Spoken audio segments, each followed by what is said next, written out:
Mm. Mm.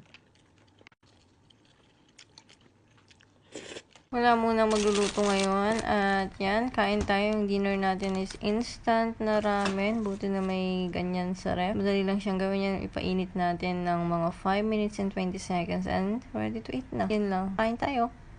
Yun oh. Yan, may ramen na tayo. Tonkotsu ramen. Kain na tayo. Sino hindi matatakam sa ramen na to? Itadakimasu mga tayo. Kain tayo ng instant na ramen.